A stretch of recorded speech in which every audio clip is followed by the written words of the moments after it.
certain anniversaries really do make you feel old. I remember last year when they were celebrating the 30th anniversary of PlayStation. I was like, how many years? Dude, that one had me shook. This one, I was like, brother, that was just yesterday. 10 years. 10 years of Gintama 2015. 10 years, bro. Since the return of Gintama back in 2015.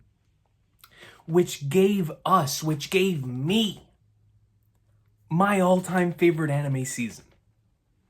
If I could pick one anime season that represents my taste within this medium, it's Gintama 2015. From episode 266 to episode 316. That's my love for anime manga right there, man. You will find it at somewhere in those episodes. You know what I'm saying?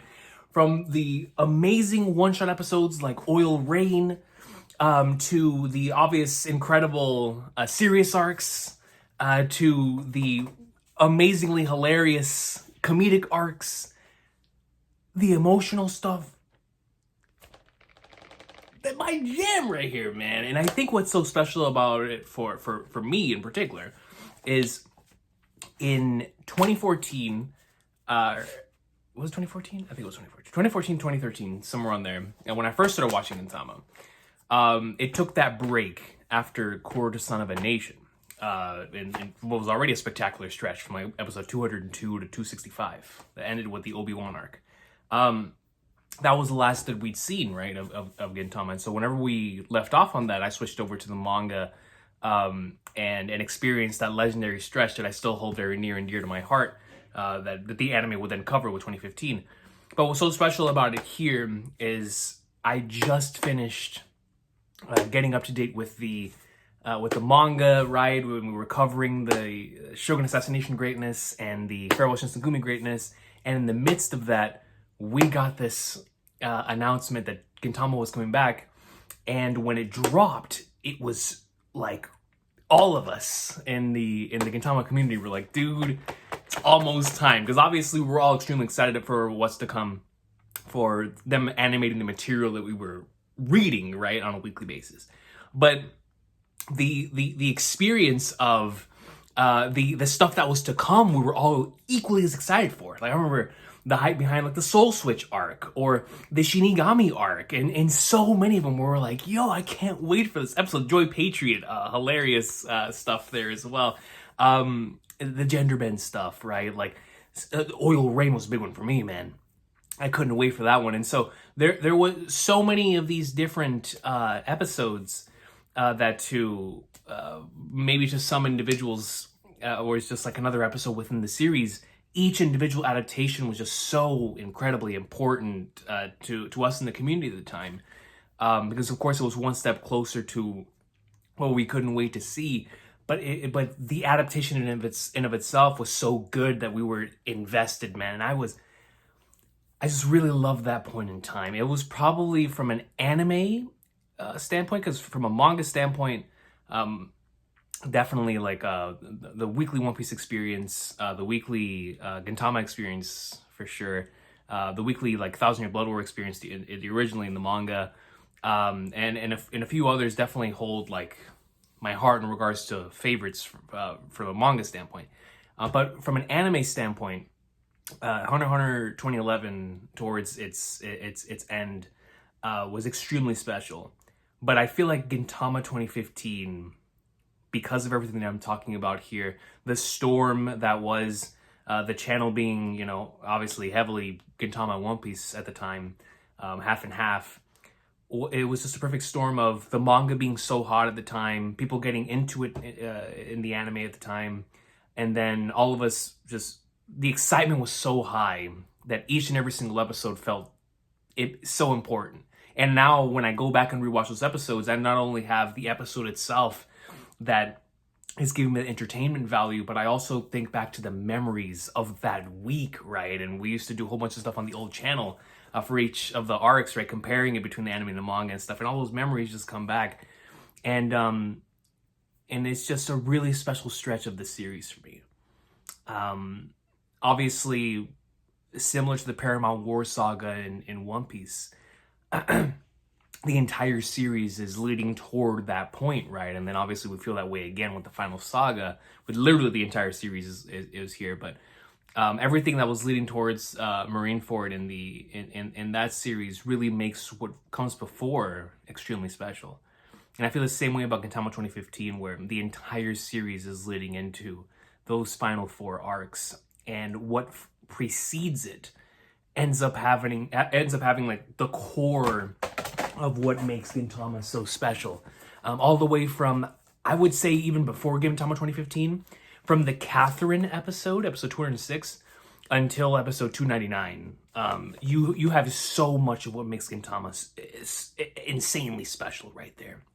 Multiple different arcs and different one-shot episodes or comedic episodes or emotional episodes. It's just a whole bunch, and Sorachi was releasing them like nonstop, and it was so unpredictable. You didn't know what was next. You didn't know if what you were watching was about to turn into a serious arc or stay and become an emotional arc or become a comedic arc. Like, it just didn't know, and it was so unpredictably fun to experience, right? But all of that carries the core of what makes Gintama so special. And I feel like it crunched down even further was this particular stretch of episodes, man.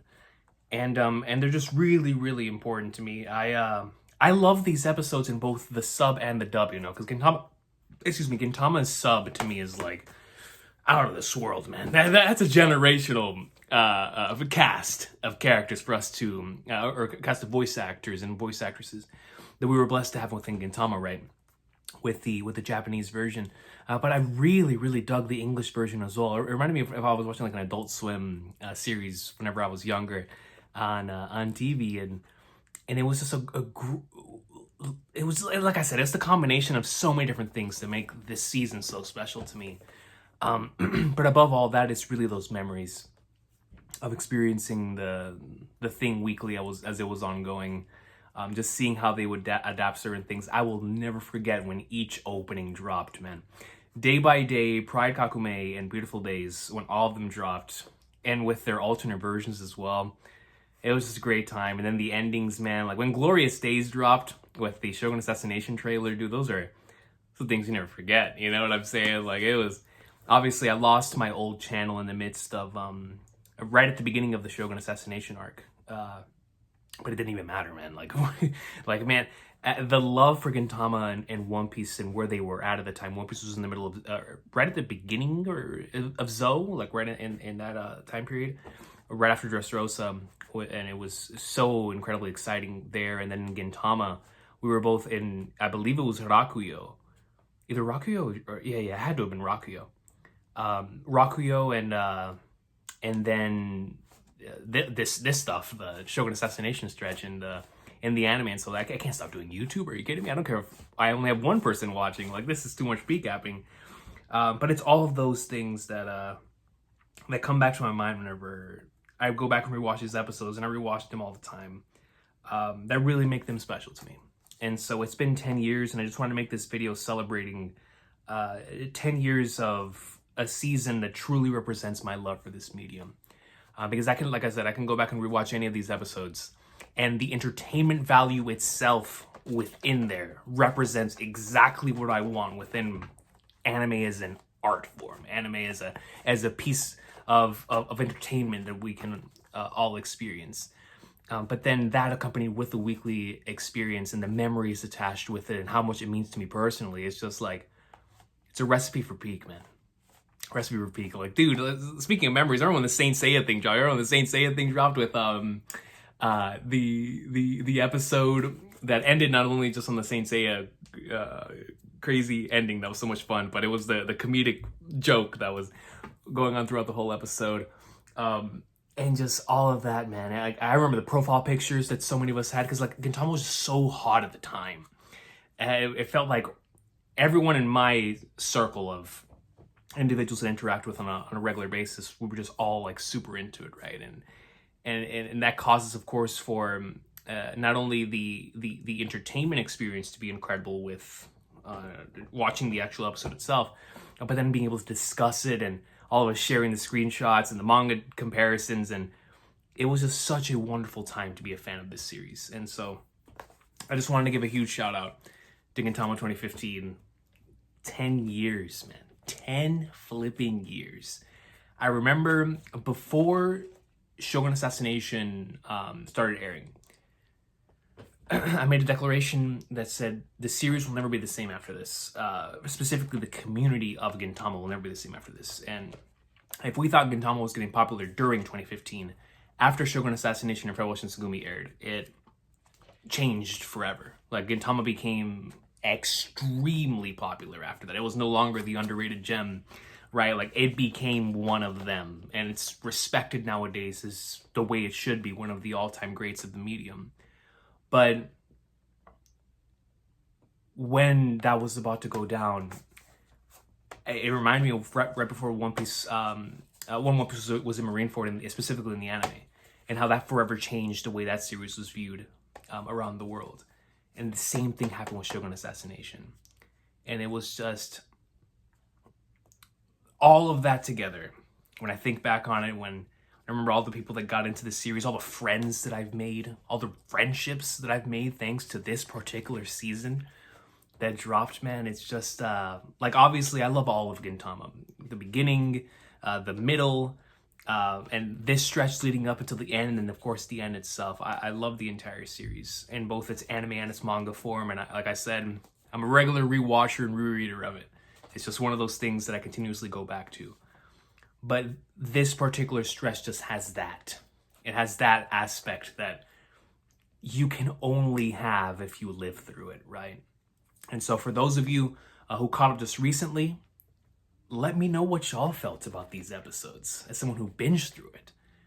And for those of you who were with me back in the day, looking forward to seeing your names in the comment section, because I remember so many of y'all. Even if y'all don't remember me, I remember so many individuals. It's hard to remember names. I'm bad with names, as y'all know. But profile pictures and maybe the name whenever I like, I'm like, oh my God, yeah, it is this individual, right? But I'm just so eternally grateful for not just Hideaki Surachi for giving us this series, but then what Sunrise and BNP managed to do with this particular stretch, man. I mean, when it came back with that politician thing that Kentucky was, it was just like, oh, we're gonna be in for some peak, and that's exactly what we were in for. And so, man, a lot of memories, and I really, really adore these episodes. Shout out to Beautiful Days, bro.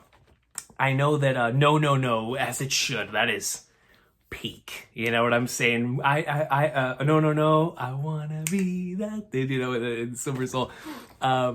Obviously, super S tier openings. But Beautiful Days, when it dropped at the beginning, specifically in the Shogun Assassination arc, because obviously they had different visuals beforehand. But when we had the Shogun Assassination version, it leads into that final, like, 15 seconds. And you just, I mean, it's peak, bro. It's peak, man. And like I said, those endings that were airing throughout that time period with, like, Achi Muite, Glorious Days, I mean, it was just a really special time, man. I remember when they first dropped Glorious Days, bro, I was losing it. Because I was like, oh my God, there's still so much they have left to adapt. Because obviously, they later, after the season, went and did the, actually, no, I think it was after, yeah, it was after Rakuyo. After Rakuyo, they went back and did all the stuff they didn't animate. All, like, the other arcs and stuff that was in between throughout the manga, that they hadn't done. And so, Gintama 2015 could have been even better. It could have been even more peak. It's perfection to me, right? It is what it was, and it was absolutely sensational. But because they wanted to hit that 300 episode mark, like, our 300th episode starts the arc of Legend, the stretch of arcs of Legend, and I completely get that. But I remember when Beautiful Days, or when Glorious Days first dropped, I was like, is it coming soon? We still have a lot of stuff to adapt. And what really nailed the thing was when Oil of Rain got adapted. I was like, yo, Oil of Rain getting adapted, SA has to come next. It's literally what takes place after it. You cannot have Shogun Assassination, which begins in chapter 502, without Oil Rain. That's chapter 499. That was the celebration of Gintama chapter. Like, that is Gintama, is Oil Rain. So it's like, they had to do it. That was the perfect 499, as the other one was the perfect 299. So once we got Oil Rain, and then we got the preview, I was like, yeah. Senzo! Okay, so I'm out of here. Y'all have a good one. Gintama greatness. Shout out to my boy. Shout out Takatsugi. Shout out Gintoki. Shout out to the Yonosugi, the Shitsa Gumi, the Mimiwari Gumi. Shout out to the girls, Nobume, Kagura, Mutsu. You know what I'm saying? Like, just shout out to my squad. Shout out to my squad, Suki. And of course, my GOAT, the individual whom I named my entire Twitter account around, Yoshida Shoyo. It's my series, always will be a series that has such a special place in my heart, and just want to take time here to talk about it before the Ginpachi Sensei anime airs and we get an opportunity to talk about it again on a weekly basis, and I just can't wait for that. But until then, we'll keep rewatching and rereading as we always have, but let me know your memories with Gintama 2015 in the comment section down below. And if you have not watched Gintama, give it a shot, especially if you're a One Piece fan. I know for years it's always been like a big correlation, people who like one thing like the other, and maybe it won't necessarily be that way for you. But I strongly do believe there are elements between both One Piece and Gintama that may just bring you into the series and make you want to check it out. And so whether you're a longtime fan or somebody who's thinking about checking the series out, Gintama's a special one, and I'm so happy that I was a part of that experience when it was ongoing. So all love to every single one of y'all. Thank you so much. Take care. Let's go. 10 years, bro. One more time. Look at my boy right there. You see him? Yes, sir. Look. Yeah. Come on, man. Come on.